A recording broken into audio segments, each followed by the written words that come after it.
Hello students, welcome to my YouTube channel. Students, आज हम revision series का class 8 का चैप्टर नंबर 13 साउंड का फर्स्ट पार्ट करेंगे। तो स्टार्ट करते हैं।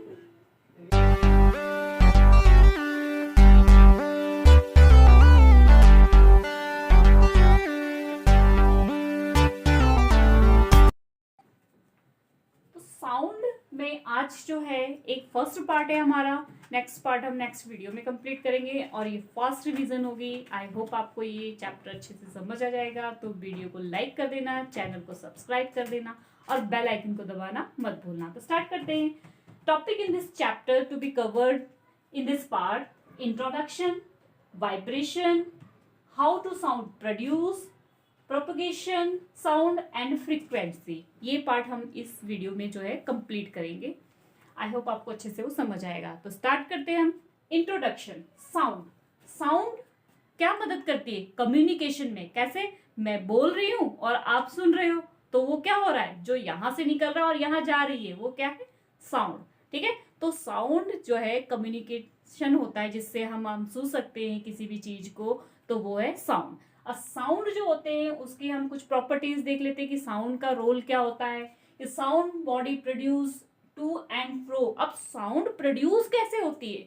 कोई भी बॉडी में अगर वाइब्रेशन होता है, कोई भी बॉडी है उसमें अगर वाइब्रेशन होगा तो ही साउंड क्या होगा? प्रोड्यूस होगा। अब मैं यहाँ ब्लैक बोर्ड पे साउंड प्रोड्यूस हुआ, तो कैसे? जब मैंने इसे इस पे थप किया तो यहाँ पे वाइब्रेशन हुआ और वाइब्रेशन से साउंड जो है प्रोड्यूस हुई। इट मीन साउंड के प्रोड्यूस होने का मेन कारण क्या हो गया? वाइब्रेशन। ठीक है। तो आपको पता लग गया साउंड कैसे प्रोड्यूस होती है। जब कोई ऑब्जेक्ट वाइब्रेट होता है तब साउंड जो है प्रोड्यूस होती है। ठीक है। इसी तरीके से to and fro motion, it means क्या हो गया? वाइब्रेशन। अगर किसी भी चीज में वाइब्रेशन, अगर हमारे किसी भी चीज में साउंड प्रोड्यूस होती है तो आपने देखा होगा कि उसमें वाइब्रेशन होती है। और vibration means to and fro, आगे और पीछे। जब कोई ऑब्जेक्ट आगे पीछे होता है तो वो वाइब्रेशन होती है, उसी को हम क्या बोलते हैं? To and fro motion. ठीक है। और ऑब्जेक्ट जब टू एंड फ्रो मोशन में आता है तो उसमें क्या होती है? Vibration.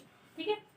Sound can not move through the vacuum. Sound को आगे मूव करने के लिए जो है एयर की जरूरत होती है, वाटर की जरूरत होती है। ठीक है। मीन्स एक मीडियम की जरूरत होती है। इसके हम आगे डिस्कस करेंगे डिटेल में। अभी हम छोटा सा ये देखते हैं, how sound is produce. Next हमारा हाउ साउंड इज प्रोड्यूस। ठीक है। साउंड को कैसे प्रोड्यूस होती है? मैं बोल रही हूं तो साउंड कैसे प्रोड्यूस हो रही है? क्योंकि हम मेरे गले में क्या, मेरे नहीं सभी के गले में होते हैं, यहाँ पर वोकल कार्ड होते हैं। ठीक है। लैरिंग्स में जो है वोकल कार्ड्स होते हैं। वो वोकल कार्ड्स जो होते हैं मसल्स से अटैच होते हैं। तो जब हम बोलते हैं तो सांस अंदर जाती है, हवा अंदर जाती है, उसके थ्रू एयर अंदर जाती है। ठीक है। तो एयर के अंदर जाने के कारण जो वो वोकल कार्ड्स जो हैं, जो हमारे यहाँ पे गले में हैं, वो क्या करने लग जाते हैं? आपस में टकराने लग जाते हैं। ठीक है। इस तरीके से मान लो ये वोकल कार्ड्स हैं। अब एयर गई तो ये सारे आपस में क्या हुए? टकराए। इट मीन्स इसमें क्या हुई? वाइब्रेशन। और वाइब्रेशन से ही क्या होती है? साउंड प्रोड्यूस होती है। ठीक है। इसकी टेस्टिंग के लिए आप क्या करोगे? आप जब बोल रहे हो ना, यहाँ पे गले पे आप अपना हाथ रखो तो देखो वहां पे झंझनाट क्या लगता है। तो इसका मतलब क्या है? वहां पे वाइब्रेशन हो रही है और वाइब्रेशन से ही साउंड क्या होती है? प्रोड्यूस होती है। तो how to sound produce human में? In human sound is produce by the voice box और द लैरिंग्स। हमारा वॉइस बॉक्स है, लैरिंग्स है, जिसके अंदर वोकल कार्ड्स हैं। और इसकी वजह से जब वो एयर अंदर जाती है और वो वोकल कार्ड्स आपस में टकराते हैं तो वाइब्रेशन होती है और उसी वाइब्रेशन से साउंड जो है वो प्रोड्यूस होती है। ठीक है। तो इस साउंड का जो प्रोड्यूस होती है वोकल कार्ड में, आपने देखा होगा सबकी साउंड अलग अलग होती है। मेरी साउंड अलग है, आपकी साउंड अलग है। ठीक है।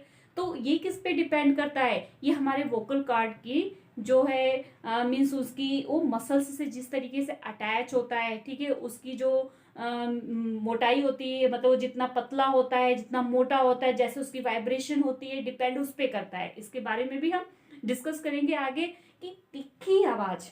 ठीक है। चलो साउंड अलग अलग होती है वो अलग बात है, लेकिन किसी की आवाज आपने देखा होगा बहुत तेज होती है, तीखी होती है, और किसी किसी की आवाज बहुत ज्यादा सॉफ्ट और अच्छी होती है। मीन्स धीमी आवाज और भारी आवाज कैसे होती है? वोमेन की आवाज कैसी होती है और मैन की आवाज जो है भारी कैसे होती है? ठीक है। इसके बारे में हम आगे डिस्कस करेंगे। नेक्स्ट टॉपिक है हमारा प्रोपोगेशन ऑफ साउंड। तो प्रोपोगेशन ऑफ साउंड देखते हैं नेक्स्ट।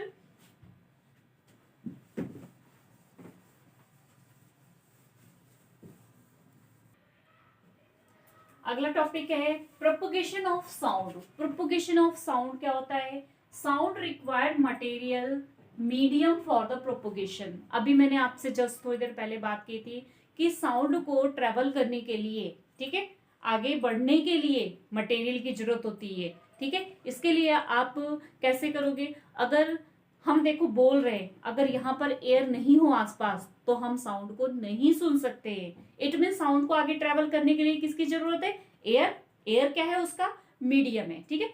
इसी तरीके से अगर आप एक एक्सपेरिमेंट करोगे कि एक टब में आपने वाटर फिल कर लिया, ठीक है, उसके बाद उसमें आप एक बेल हाथ से डाल लो और अपने कान को कुछ इस तरीके से लगा दो, ठीक है। फिर वो बेल आप बजाओगे और पानी के जो ऊपर है वहां पर थोड़ा सा ऐसे कान लेके जाओगे तो आपको साउंड सुनाई देगा। इट मीन्स पानी वाटर में भी क्या कर रही है, सॉरी, वो जो साउंड है वो वाटर में भी क्या कर रहा है? ट्रैवल कर रहा है, ठीक है।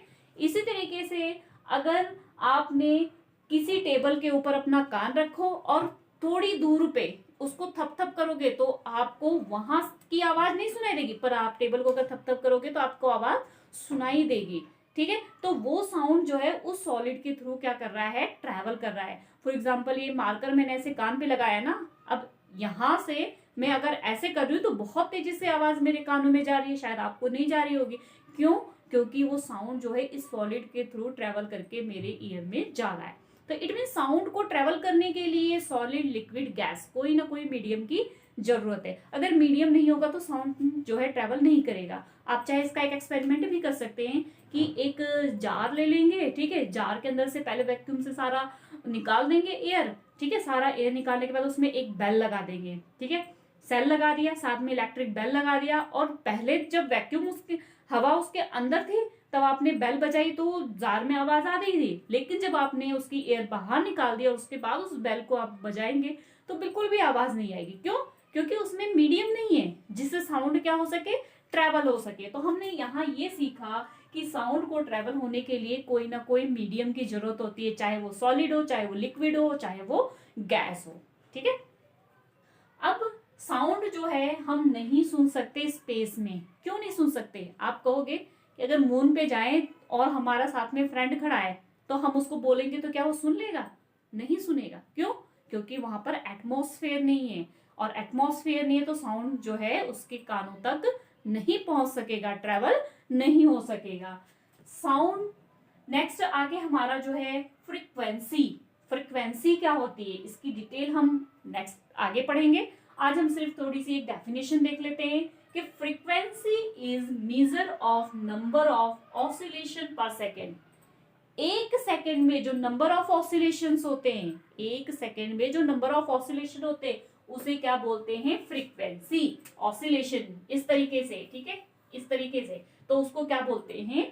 फ्रीक्वेंसी। एक सेकंड में जितने ऑसिलेशन होते हैं, एक सेकंड में जितने ऑसिलेशन होते हैं, मींस हम क्या इसको डिफाइन कर सकते हैं?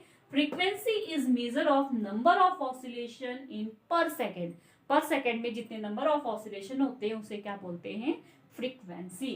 अच्छा, फ्रीक्वेंसी को मेजर किस में करते हैं? हर्ट्ज में, ठीक है, हर्ट्ज। और उसको हम शॉर्ट में कैसे लिखते हैं? एच और स्मॉल इस तरीके से, यहाँ पे जेड का सिंबल बना के हर्ट्ज, और तो फ्रीक्वेंसी होती है। अगर ह्यूमन ईयर की हम पूछे सुनने की फ्रीक्वेंसी कितनी होती है, ह्यूमन ईयर जो है वो कितना सुन सकता है, तो 20 हर्ट्ज से 20,000 हर्ट्ज तक जो है हमारी सुनने की फ्रीक्वेंसी होती है। ओके स्टूडेंट्स, इस चैप्टर के हमने 5 टॉपिक्स क्लियर कर लिए हैं। इंट्रोडक्शन कर लिया है, वाइब्रेशन ऑफ मोशन कर लिया, how to sound produce, propagation of sound और फ्रीक्वेंसी, ये टॉपिक हमने क्लियर कर लिया है। नेक्स्ट वीडियो में हम नेक्स्ट टॉपिक क्लियर करेंगे। आई होप आपको इतना समझ आ गया हो, तो प्लीज वीडियो को लाइक और चैनल को सब्सक्राइब करना मत भूलना। हमने शॉर्ट वे में आपको पूरा चैप्टर क्लियर करने की कोशिश की है। Okay students.